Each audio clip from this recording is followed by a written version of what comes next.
नमस्कार दोस्तों, India news के डिजिटल प्लेटफॉर्म पर आपका स्वागत है। मैं अभिषेक सिंह। बांग्लादेश के आर्मी चीफ 6 अप्रैल से 11 अप्रैल तक रूस क्या गए। बांग्लादेश में एक नया खेल हो गया। बांग्लादेश में पूर्व पीएम शेख हसीना के एडीसी रहे जनरल हामिद को हाउस अरेस्ट कर लिया गया और साथ ही साथ सेना के हाई रैंक 6 अफसरों को भी। बताया जा रहा है कि ये सभी 6 वो ऑफिसर्स हैं जिन्होंने बांग्लादेश में चल रहे छात्र आंदोलन के दौरान उस छात्र आंदोलन को खत्म करने के लिए छात्रों पर गोलियां चलाते और साथ ही साथ अलग अलग तरीके से प्रदर्शनकारियों को प्रदर्शन खत्म करने के लिए मजबूर करने के लिए बल प्रयोग करने के आदेश दिए थे। इन 6 के 6 अधिकारियों के बारे में जानकारी मिल रही है कि ये सभी भी मेजर, कर्नल और सीनियर ऑफिशियल्स हैं जिन्हें बांग्लादेश में कई बार अवार्ड्स भी मिले हैं और साथ ही साथ अलग अलग तरीके से सेना में अपनी सर्विसेज को लेकर सराहा भी गया है। वहीं बांग्लादेश के आर्मी चीफ के रूस जाते ही इन सभी 6 अधिकारियों को बांग्लादेश के कैंटोनमेंट एरिया में हाउस अरेस्ट कर लिया गया है।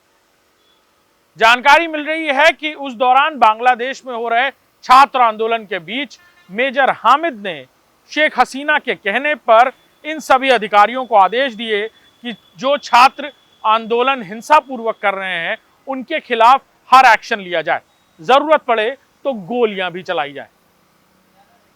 वहीं तख्ता पलट के बाद अब बांग्लादेश में इन 6 अधिकारियों के खिलाफ कड़ी कार्रवाई की मांग हो रही थी। वहीं आर्मी चीफ के रशिया जाते ही पूरी तरह इन 6 अधिकारियों को हाउस अरेस्ट करने का दबाव बढ़ने लगा और इन 6 अधिकारियों को जो अलग अलग जगहों पर पोस्टेड थे, जनरल हामिद कैंटोनमेंट एरिया में थे और बाकी कुछ लोग सिविलियन एरिया में भी रह रहे थे, उन सबको कैंटोनमेंट एरिया में लाया गया और अलग अलग घरों में हाउस अरेस्ट कर लिया गया। बांग्लादेश की एक अदालत ने शेख हसीना को भ्रष्टाचार के मामले में दोषी भी करार दिया है। वहीं अब इन 6 अधिकारियों को फांसी की सजा देने की मांग तेजी से बांग्लादेश में बढ़ रही है, जिन्होंने उस वक्त आंदोलन कर रहे छात्रों पर गोलियां चलाने जैसे भी आदेश दिए थे।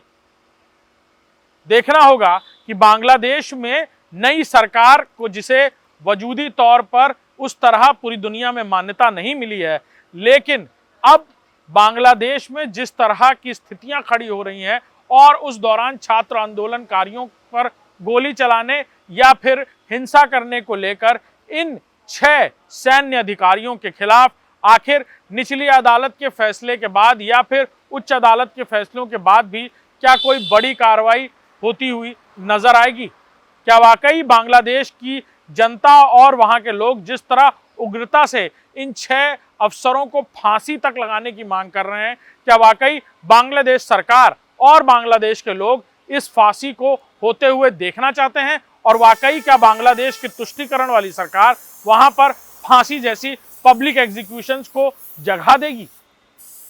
हालांकि किसी भी देश में जहां पर लोकतंत्र का राज है, वहां पब्लिक एग्जीक्यूशन या सरेआम फांसी देना कहीं भी नहीं देखा गया। एक स्वस्थ लोकतंत्र के लिए ये ठीक भी नहीं होगा। लेकिन बांग्लादेश में जिस तरह असामान्य स्थितियां हैं और कहा जाए कि बड़ी तादाद में मार्शल लॉ का भी खतरा मंडरा रहा है, वहीं इन 6 अफसरों को क्या सजा दी जाती है, ये देखना होगा।